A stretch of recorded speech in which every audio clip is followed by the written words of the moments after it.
Well, it's been a wild week here in Orger Creek, Wisconsin, my hometown, especially with everyone having just wrapped up all of their New Year's Eve celebrations. Everyone is bursting with the anticipation of a fresh start in 2020, bursting with those dreams of self-improvement that make the new year such a magical holiday as it carries the possibility of a better future.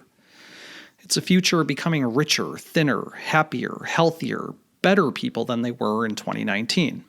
Of course, for the people of Orger Creek, that future never comes. They'll be just as fat, poor, angry, and much, much worse by this time next year as they've ever been. But it's the thought that they could be different that really makes the new year the special day that it is. Orger Creek is one of those towns where the girls like to say, "New year, new me." It's the same thing they say every year right before pounding alcohol and trans fats into their faces and one last self-indulgent old me blowout. And the boys spend more time planning how to ring in the new year getting drunk and laid than they've ever spent on any kind of self-improvement activities.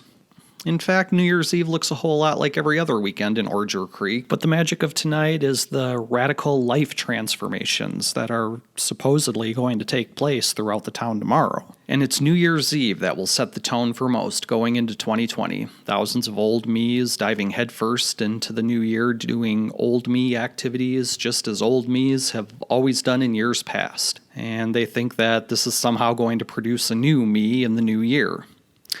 A lot of people might find it silly to think that anything will ever change if you keep doing the same things over and over again, but not the people of Orger Creek. They're dreamers.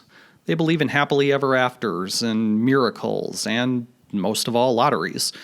These people believe that things just happen apart from any human element at all. That explains why Marcus Vance is now a little surprised as he becomes vaguely aware of the pounding deep inside his brain. And it's this pounding, this blacksmith forging Excalibur on an anvil inside of his skull that now rouses him to consciousness.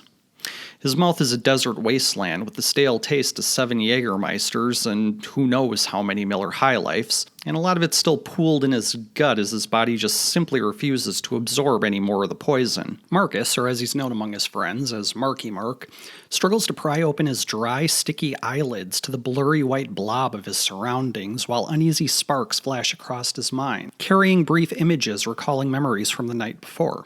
With every strike of the anvil in his head comes snippets of these memories, and with the pounding is a dull sense that something's gone horribly wrong. Nothing he can quite remember, just the heavy weight of some unknown regret.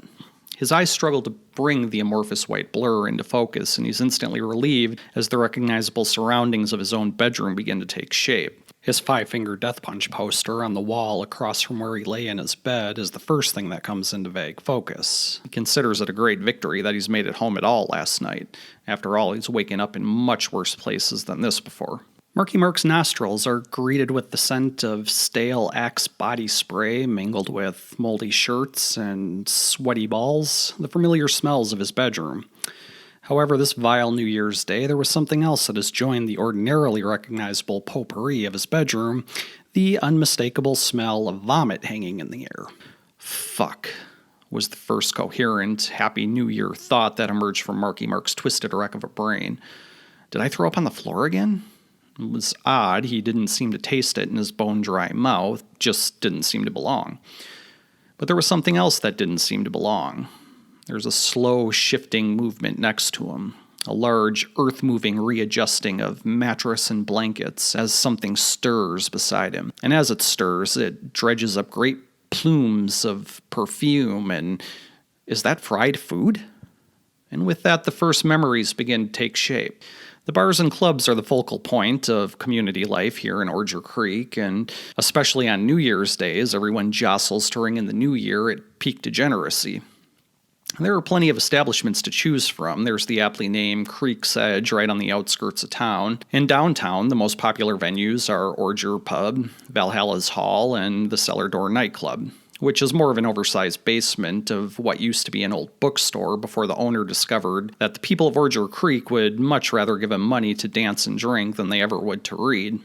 It's here at the cellar door that Marky Mark's memory flashes to life, like the pulsing lights of the club itself. Earlier New Year's Eve, Marky had been fired from his job at Quick Trip, and he and his buddy Stash decided to celebrate with some afternoon pre-drinking before heading out to the cellar door. Stash earned himself the nickname for the thick black porno mustache he had been rocking since junior high. Stash's parents were both from Mexico, and this gave him a genetic advantage over his predominantly white trash childhood peers when it came to facial hair, and he hasn't been shy about putting it on full display ever since. Marky Mark and Stash had talked to several girls throughout the night, he getting rejected every single time, while Stash, as usual, monopolized female attention. At some point, he and Stash were chatting up 3 girls occupying a table in the corner of the club, and the boys buy acceptance to the table with a round of drinks and a large order of onion rings. From there, it's a blurry whirl of laughing, flirting, conversation that none of their grandmothers would have found appropriate at all, right up until midnight, where it was time for everyone to cheer and celebrate the ball dropping. And before anyone knew it, last call had arrived. Marky Mark and Stash had invested the bulk of their evening at this table, so they would have to settle for this catch. They were all heavier girls, but if television adds 10 pounds, alcohol subtracts 30, so they all looked pretty good by the time they had to leave. Stash was already sitting in the lap of one, drinking deeply from her mouth like a thirsty dog, and Marky Mark hadn't yet made a move of his own. But that was alright, because the girl next to him made that move for him. What was her name? Beth? Brooke? Bree? Whatever it was, she leaned close to his ear and complimented him on the way he smelled. Marky put his arms around her, thanked her, and returned a compliment of his own. I like the way you eat onion rings. Brooke, Beth, Bree, whatever, laughed and told him he was funny. Her hand fell to his upper thigh, and she seductively whispered, Do you want to see what else I can do with these onion rings? Hell yeah, baby girl. It will probably always be a mystery as to why large girls in small club skirts love to be called baby girl, but every last call horny dick in a club knows this as sure as Aaron Rodgers is a Hall of Fame quarterback, and will use the term of endearment for maximum last call effect. And soon Marky and whatever her name was were intertwining alcohol-infused tongues. She scooped up the remainder of the onion rings in a styrofoam to-go box, and the two retired to Marky's for a nightcap. Oh, Jesus, was the second relatively coherent thought of 2020. Marky wasn't really off to a good start for the new year, but it would get much worse. The truth was that the girl next to him in bed, not Brooke or Beth or Bree, but Cassie, was completely pissed off at her boyfriend and had conscripted poor Marky as a revenge fuck. Her last doctor's visit had revealed a case of chlamydia that could only have come from that cheating asshole, and now he had ditched her to hit up the Landing Strip, which is the local strip club, when he found out that horror friend of hers, Taylor, had been dancing there. Cassie compensated for all this by getting too drunk, too fast, and deciding to fuck this skinny boy. And it just so happens that her boyfriend found out exactly who she had gone home with, because Cassie had texted him to make sure that he got jealous. Suddenly another flash of recall pierced the veil of Marky's foggy memory. He reached over towards his nightstand, hands stumbling around deodorant, alarm clock, PlayStation 4 controller, and loose change until finally coming to rest on his phone. He sighed deep, hoping that what he was about to see was just a bad dream. But it wasn't.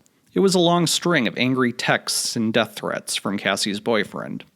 And buried within the avalanche of fury was one sent as a reply from Marky himself. One of those alcohol-fueled ego replies, which read, "Have fun jerking off tonight, fat." Marky let out a deep groan, knowing he was a marked man. At this point, that pool of liquor sitting in the bottom of his stomach quivered, just a bit. He returned to the text thread, scrolling through an hour of, "When I find you, I'm gonna, and you're fucking dead, and I'm going to rape and murder your mom, and I'm gonna slit your throat and burn your house down on top of you," and on it went. But wait, what's this? A text he didn't remember sending at all. A picture. A selfie. That gastrointestinal quiver became an earthquake, and he emptied out the rest of last night's partying over the side of his bed. That image burned in his mind. It was a selfie of himself drunkenly smirking into the camera as he plowed the guy's girlfriend doggy style. And there was no mistaking that Minnie Mouse holding a rose tattoo on her left shoulder. He hurled again. As he did, he suddenly remembered the other pic he sent. At some point during the foreplay, Cassie had stacked the leftover onion rings around Marky's bone and began inhaling the cold, greasy rings while simultaneously blowing him. Clearly she had done this before, and Marky just went with it, the mashing of gooey, drunken, slobber-infused onion ring breading against his skin, a little gritty and uncomfortable. And as she was happily and hungrily engorging herself on the penis rings, Marky, in a stupor, thought this would also be a nice pic to send to her already enraged boyfriend. He hurled again. "Fucking gross, dude," Cassie said as she flopped and half rolled into a sitting position at the edge of the bed. "You're gonna make me throw up again. Ugh." So she was why there was that pukey fried food smell. He couldn't even look at her. He imagined the saggy rolls hanging off rolls and cottage cheese cellulite bounding with every slight motion. Against his will, the memories returned of fucking her last night, and he let loose another protracted heave on the floor. And that's when he noticed his wallet was right there beneath his Niagara Falls of stomach bile. He could hear Cassie getting dressed behind him. "Don't forget what I told you. I'm being treated for chlamydia, so you might want to get yourself checked." Marky's only reply was a sickly groan. "Oh, and also, I'm ovulating, so if I'm pregnant, I'm coming back here for either child support or abortion money. I'll let you know which if I'm late." Marky closed his eyes to the pounding blackness. Fuck. What a shitty start to the year. Broke, unemployed, sick, angry boyfriend ready to kick his ass, a likely case of chlamydia, and now the possibility of a kid. Marky's ears followed Cassie as she heavily ambles down the narrow stairs just outside of his bedroom. Some inaudible words are exchanged with someone at the foot of the stairs before she retreats out the door. His mother's screeching voice blasts out from the bottom of the staircase. "Jesus, Marky, do you have any fucking standards at all? You're just like your asshole father." Now he's got to listen to that all day on top of everything else. So this is how 2020 starts. As he shifts slightly, he notices something cold and wet between his legs. A chlamydia-infected cock, no doubt. He looks at himself under the covers and finds a full condom hanging off his shriveled cock like a loose sock, gritty leftover onion ring breading still mashed inside, and immediately, things are looking up. That shriveled latex worm was his greatest moment of the year so far. In the deep black fog of drunken lust, he had somehow managed to have the wherewithal to slap the dick force field on before sending little Marky spelunking into that cavernous whale hole. No chlamydia, no kid, just one angry boyfriend he needed to spend a year hiding from. Well, and 2 piles of puke to clean up. 2020 is already off to a better start than last year. And that's the latest from Orgear Creek, Wisconsin this week, where the beer is thick, the cheese is fresh, and the Packers are above average.